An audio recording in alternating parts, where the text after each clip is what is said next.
Hello and welcome back to the Innsmouth Case with me, Bardon.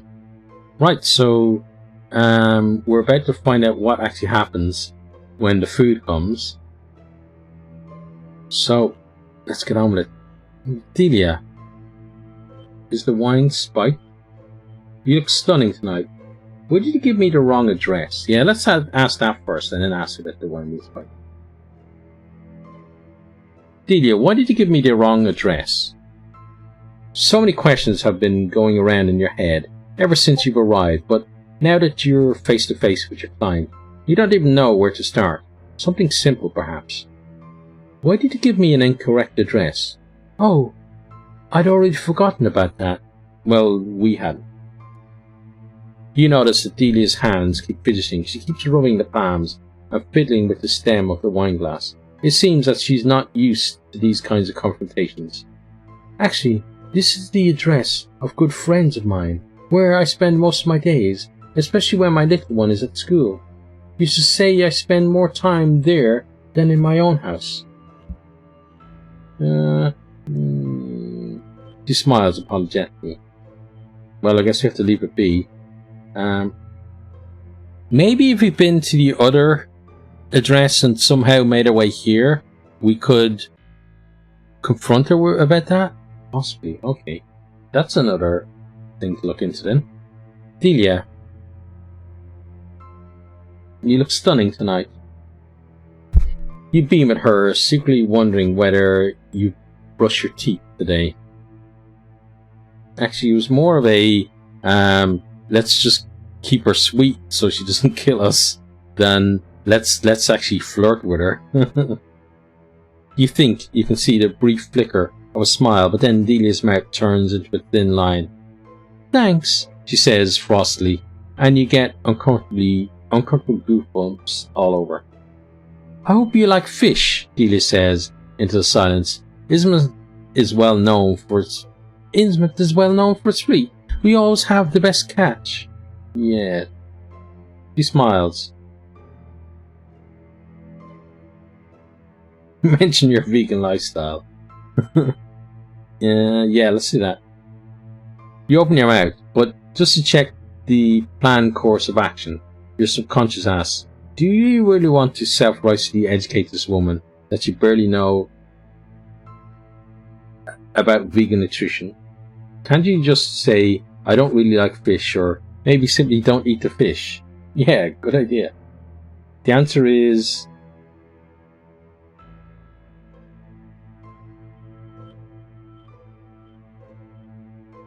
Wait, yes, damn it means I'm vegan, right? Maybe not after all. Should we really listen to her inner voice? Because how many times have we been killed listening to it? But, we're suckers, I guess, so... maybe not after all. That's right. No one wants to know about your boring life and the fact that you're not using any animal products. I'm not really into fish. Delia looks shocked. Oh, what a shame. Well, at least there's a lot of vegetables and some delicious dessert. The door leading to the living room opens and the maid returns. She's not alone though, and pushes an old man in a wheelchair to the empty seat at the end of the table. You have trouble assessing the situation. What? Who the hell is this? Delia's grandfather? Sunken eyes stare into the void from under white bushy eyebrows. The mouth, surrounded by impressive wrinkles, appears to chew on God knows what. This is the guy from the church.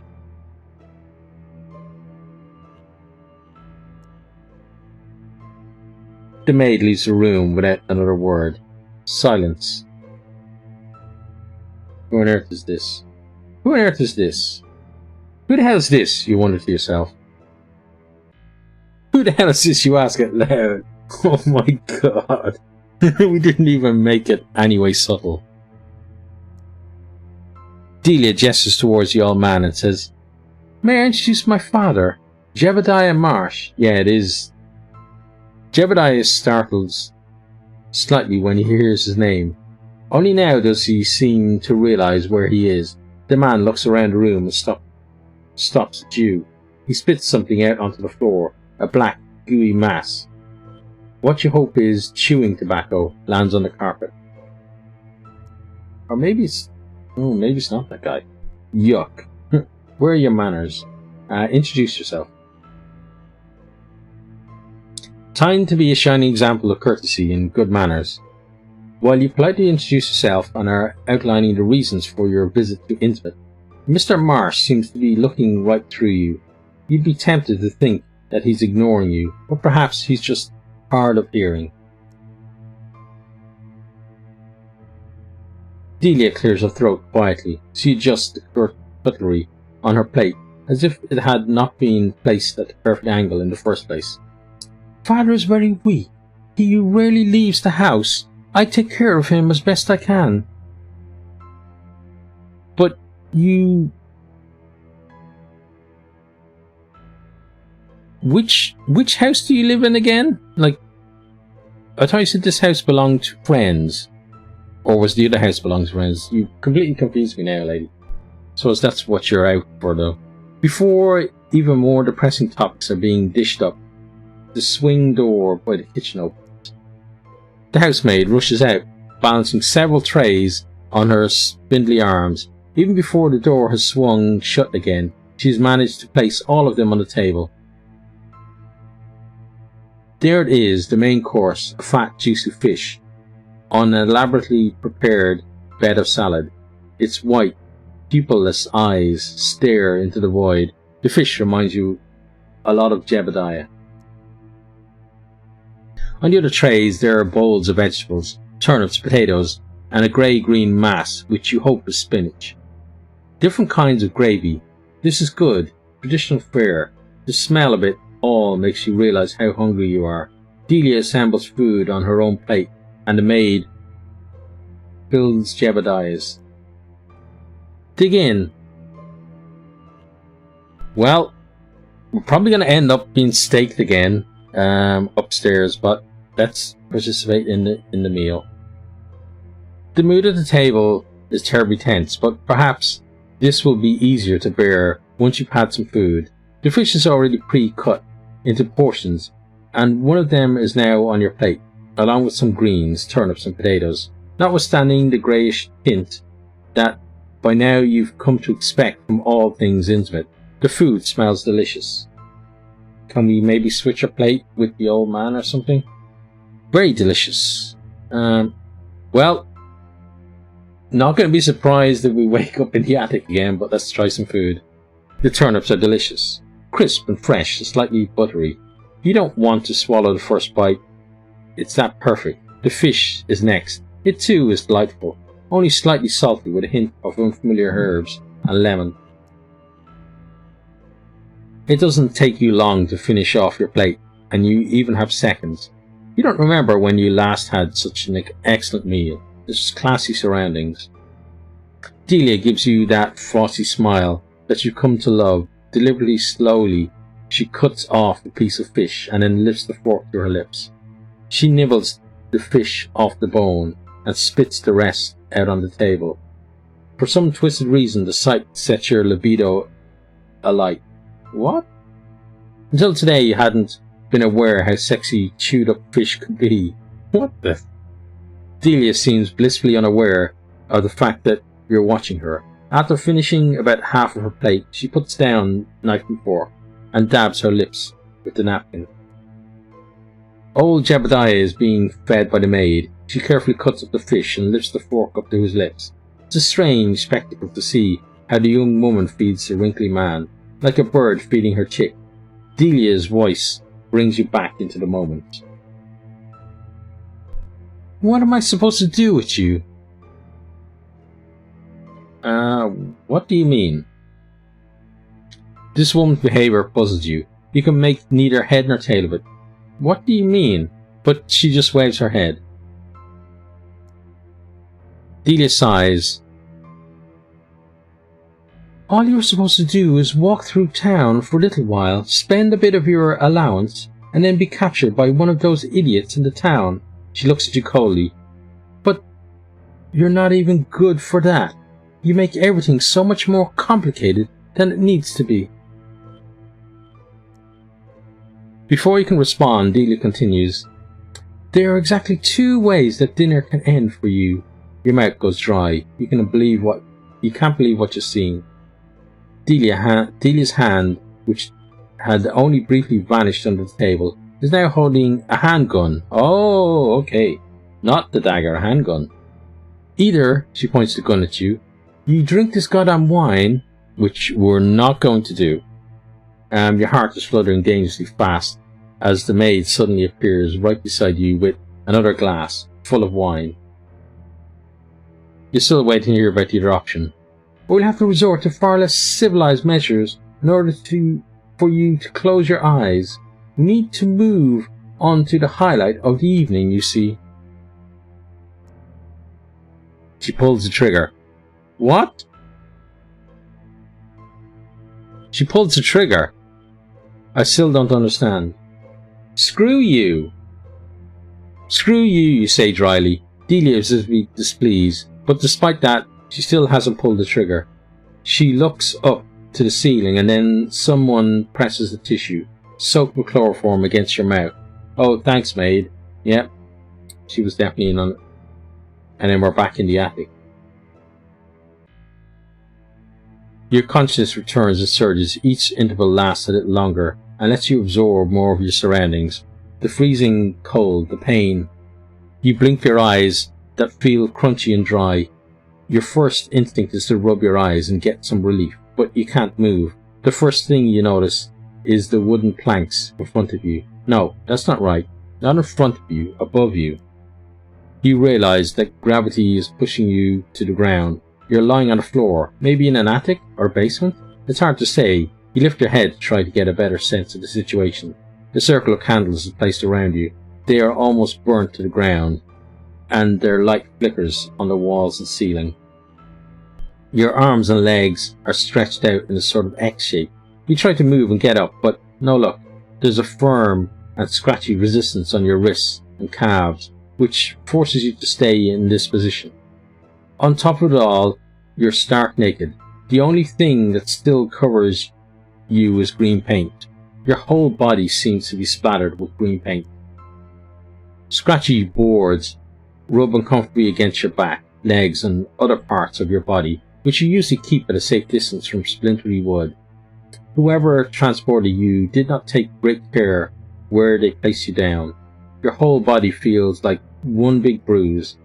You have been gagged and naked prisoners. You have seen gagged and naked prisoners many times before in cheap thrillers and horror movies. The fact that this is now happening to you, you've got to make you shout for help. Help me! Help me! That's all you've got.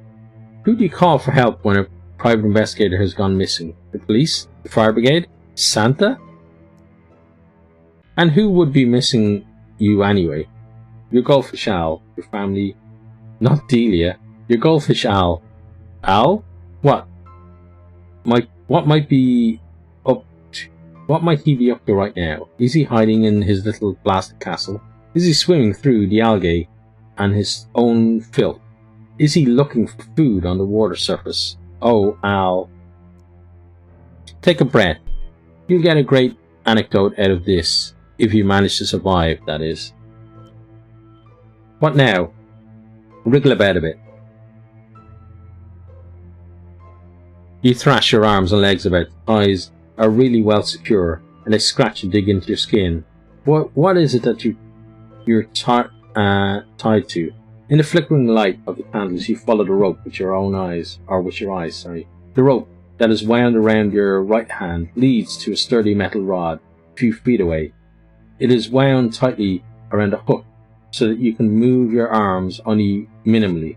Your arms and legs are spread out like a star, and all ties are secured to iron cuffs. Someone knew what they were doing.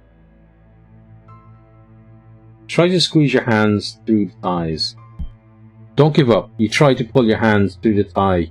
Carefully turn your wrist, trying again and again to see if tugging your hand might help free you, but to no avail. No matter how often and from which angle you try to free your hand from the restraint, the result remains the same. The thin, rough rope cuts deep into your wrist. It's simply too tight. You begin to get seriously worried when it cuts off your blood flow for too long. Oh, okay. That's when you finally give up. A throbbing feeling in your arm is all you get from the little experiment. I think the key to this scenario is trying to get Evelyn on our side somehow, and we haven't managed it so far. Finally, you can make out some sounds from the lower floors. Clack, clack, clack. The sounds become more pronounced and are approaching you. The echoing, clacking sound is all too familiar to you. Your whole body tenses. You can hear Delia's heels. Then metallic sounds. A latch opens. Then a rusty lock. The wooden door drags against the floorboards. The door opens and then swings shut again. Silence. Did someone really have a quick look into the room, or did they enter? You really don't like not knowing if there's someone else in the room with you. Oh, look who's up again. Delia's voice whispers sweetly. Frantically, you try to make out shapes in the shadows all around you, but there's only darkness. If only you'd stayed unconscious. That would have made things so much easier. I really wanted to save you the whole ordeal. Let's ask for mercy.